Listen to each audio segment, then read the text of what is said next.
নাগর নদীর জলস্তর বৃদ্ধি, নিচু এলাকা প্লাবিত হওয়ার আশঙ্কা। উত্তর দিনাজপুর জেলার করণদিঘি টানা বৃষ্টির জেরেই নাগর নদীর জলস্তর ক্রমশ বৃদ্ধি পাচ্ছে। নদীর জল বাড়তে থাকায় নদীর সংলগ্ন নিচু এলাকাগুলিতে উদ্বেগ ছড়িয়েছে। প্রশাসনের পক্ষ থেকে পরিস্থিতির উপর নজরদারি চালানো হচ্ছে। স্থানীয় বাসিন্দাদের দাবি, জলস্তর আরও বাড়লে নদী তীরবর্তী বেশ কয়েকটি গ্রাম প্লাবিত হতে পারে এবং যোগাযোগ ব্যবস্থাও ব্যাহত হওয়ার আশঙ্কাও রয়েছে। ইতিমধ্যেই নদীর কিছু ঘাট ও নিম্নাঞ্চলে জল ঢুকতে শুরু করেছে বলেও জানা গেছে। প্রশাসনের পক্ষ থেকে নদীর সংলগ্ন এলাকার বাসিন্দাদের সতর্ক থাকার পরামর্শ দেওয়া হয়েছে। নাগর নদীর জল বেড়ে যাওয়ার ফলেই বেশ কিছু ধানের চাষের জমি জলের তলায়।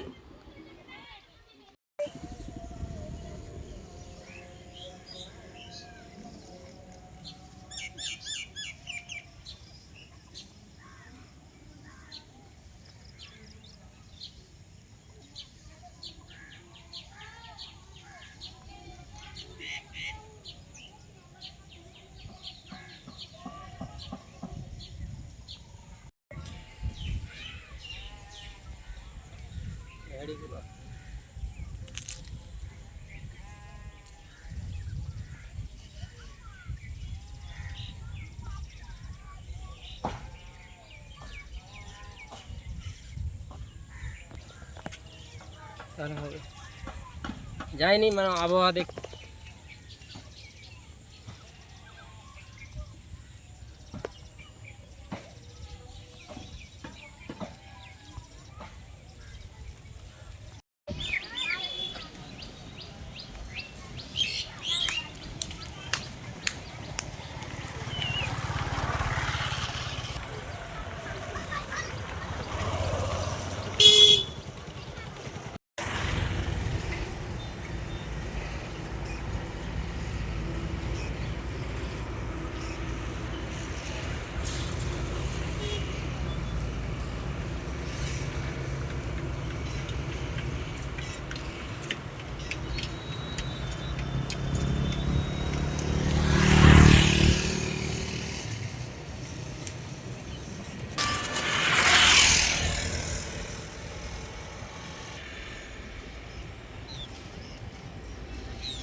आगे चलो आगे चलो।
ইলিয়াস আলী। কোথা থেকে বাড়ছে? নাগর নদীর জল আজকে 4 দিন ধরে বাড়ছে। কি মনে হচ্ছে জল বাড়াতে? আজকে আরও বাড়ছে, জল বাড়তে আছে, এখনো কমে না। বুঝেছে? এখন অব্দি জলে ওই গ্রামটা হাবুডুবু হয়ে আছে, তো এখনও ডুবে নাই। মানে ওরা আর কি আছে এখন আপাতত বাড়িতে। ওই দিক দিয়ে ওদের ওখানে যাওয়ার রাস্তা কোনো দিক দিয়ে এখন বর্তমানে নেই, বন্ধ আছে। কোন গ্রাম ওটা? সেরিয়াবাদ, হাড়ি সরিয়াবাদ। জল বাড়ছে? জল বাড়তে আছে এখন। কি মনে হচ্ছে আপনাদের? জল তো এখনও কমার সম্ভাবনা লাগে না, বাড়ছে জল। এদিকে জলটা কমলে এদিকে কমবে, কিন্তু ওইদিকে তো বাড়তে আছে, তাহলে এদিকে আর বাড়বে। আর কথা হচ্ছে যে এখন ওই গ্রামটাতে যাওয়ার কোনো রাস্তা নেই, ওরা তো হাবুডুবু হয়ে আছে, সব ডুবে গেছে। তো ডাঁটার পালাগুলো, নকরি পালা টালা সব ডুবে গেছে।